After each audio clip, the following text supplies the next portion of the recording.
你有没有想过，一个只有20分钟的考试，一项初衷很好的政策，怎么就会意想不到的改变了整整5万人的命运呢？今天咱们就来聊聊这个真实发生过的故事。这个问题听起来是不是有点夸张？就一个20分钟的听力测试而已，怎么可能决定谁能上大学呢？但你猜怎么着？在我们今天要讲的这个故事里，答案偏偏就是能。一个看起来真的挺小的一个改革，最后就像往平静的湖里扔了块大石头，那涟漪可是一圈比一圈大。好，那咱们就先来看看故事的大背景。想搞明白一切咱们就得先聊聊一个词儿——高考。对，高考对上亿的中国家庭来说，这俩字的分量可太重了。它根本就不只是一场考试，对吧？它更像那个词儿“千军万马过独木桥”，分数就是你手上唯一的武器，而那个独木桥的对面呢，是完全不同的人生。所以你想想，任何对高考规则的一点点小改动，那都会立刻牵动所有人的神经。行，就在这么一个压力山大的系统里，时间来到21世纪初，一项新的改革就这么来了。时间是1999年，当时呢，为了让中国的年轻人更好地跟世界接轨，教育部就拍板了，高考英语里必须加上听力测试。你看，这个想法本身初衷特别好，对不对？就是为了改变那种只会做题不会开口的哑巴英语嘛。你可能第一反应会说，不就4%吗？能有多大影响？但你可别小看这4%。在高考这个战场上，别说4%了，就是1分，就可能意味着你在全国排名溅上了几千甚至上万名。所以这4%真的完全是两个世界。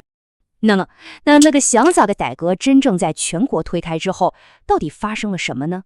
这么说吧，结果让所有人都大吃一惊。那关键数据来了，就是这项听力测试，它让本来就存在的城乡升学差距又被硬生生的拉大了30%。你听听，一个本来想提升大家能力的改革，结果反而加剧了不平等。这张图就把这个情况说得特别明白。你看在政策出来之前，这两条线代表城市和农村学生的表现，基本上是肩并肩走的，挺平行的。但是就在听力测试被加进来的那一刻，你看，唰的一下，两条线就分开了，而且差距是越来越大。这就带出了一个最核心的问题，到底为什么？为什么一个小小的听力测试对农村学生的冲击会这么大呢？答案嘛，其实很简单，但也有点残酷。研究发现城乡之间的教育资源那简直是天差地别。你想想，城里的学校电脑、音响这些多媒体设备都不缺，老师的口语和听力水平也普遍更高。可是在很多农村学校呢，别说好设备了，可能连最基本的练习听力的录音机都不一定有，更别提老师的水平了。而且这里面有个特别有意思的发现，造成这个差距的主要原因，你猜是什么？不是说谁家有钱请外教上补习班，而是学生上的那个公立学校，它本身能给你提供什么样的资源。这就说明什么？说明问题的根子出在了公共教育资源的公平性上。好，那咱们再往下聊。这些听起来冷冰冰的数字和差距，如果具体到一个活生生的人身上，到底意味着什么呢？这个代价说实话，比我们想的要沉重得多。研究人员算了一笔账，结果真的挺吓人的。就那短短几年，因为这个听力测试，有超过54000名农村学生把他们本来能拿到的大学名额让给了城里的同龄人。而且这还不算完，在这5万多人里头，还有将近11000人，他们可都是成绩拔尖的好学生本来他们是妥妥的能上中国顶尖大学的，结果呢，就因为这个听力跟梦想的学校擦肩而过了。这种教育机会的转移背后是什么？其实就是未来财富的重新分配。